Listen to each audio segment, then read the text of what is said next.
আসসালামু আলাইকুম, সবাইকে স্বাগতম নতুন একটি ভিডিওতে। চলে আসছি আমার গাজর গাছগুলোর সামনে। দেখতে পাচ্ছেন খুব সুন্দর হয়েছে গাছগুলো।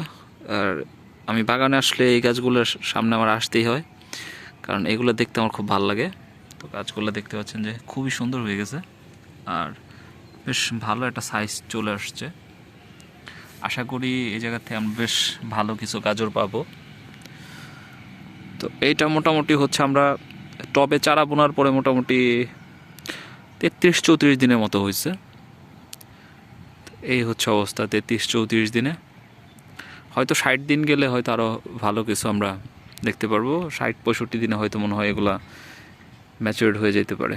যাই হোক, আমি জানি না, আমি হচ্ছে প্রথমবার আসলে এগুলো চাষ করছি এবং আপনাদেরকে আমি ডিরেক্ট একদম আমার বাগান থেকে আসলে দেখানোর চেষ্টা করতেছি যে কোন বয়সে এগুলো কেমন থাকে।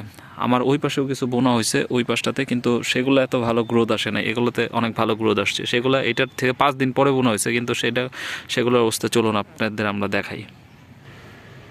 এই যে দেখতে পাচ্ছেন, একটু আগে আমরা যেটা দেখলাম ওটার চেয়ে এটা 5 দিন পরে হচ্ছে বোনা হয়েছে, কিন্তু এগুলোর অবস্থা মানে একদম মনে হয় যে মাটির সাথে মিশে আছে। যে ওই পাশে কিছু কিছু বড় হইতেছে, কিন্তু ওই পাশেরগুলো অনেক ভালো গ্রোথ আসছে। যাই হোক, সবাই ভালো থাকবেন, দেখা হবে নতুন আবার আরেকটা ভিডিওতে। সবাইকে আসসালামু আলাইকুম।